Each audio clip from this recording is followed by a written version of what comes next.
शहीद जवान संदीप गायकर यांनी देशाच्या सेवेसाठी केलेले बलिदान व्यर्थ जाणार नाही.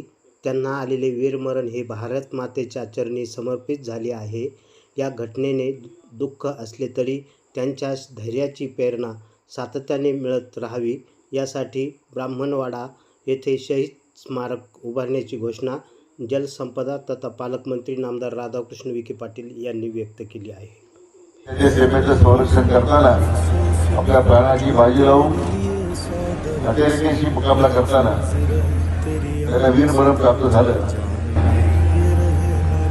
आणि मग या आमच्या शूर जवानाच्या प्रत्यार्थ उत्तम अशा प्रकारचं स्मारक जे आमच्या पिढीला सर्वांना भविष्यात प्रेरणा देत राहील अशा प्रकारचे या ठिकाणी स्मारक चांगल्या प्रकारचा आपण उभा करू, जो आपल्या सगळ्यांना त्यासाठी प्रेरणा देत राहील अशा प्रकारची भावना व्यक्त करताना मी त्यांना भावपूर्ण श्रद्धांजली अर्पण करतो.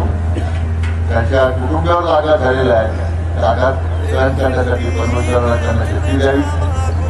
आपण सर्वजण त्या कुटुंबाच्या पाठीमागे भक्कम उभा आहोत. हा विश्वास जो संदीप गायकरांच्या कुटुंबाला जाईल तर प्रत्येक भारतीय जवानाला हे आपलं आश्वासन करायचं आहे की तुमचं जे वीरमरण आहे ते व्यर्थ जाणार नाही. हा देश तुमच्या समर्पणासाठी पूर्णपणे सलाम करतोय. मी पुन्हा एकदा त्यांच्या स्मृतीला भावपूर्ण श्रद्धांजली अर्पण करतो. प्रवरा न्यूजसाठी पत्रकार विजय बोडखेसह प्रतिनिधी पत्रकार विनोद पारखे, प्रवरा परिसर या यूट्यूब चॅनलला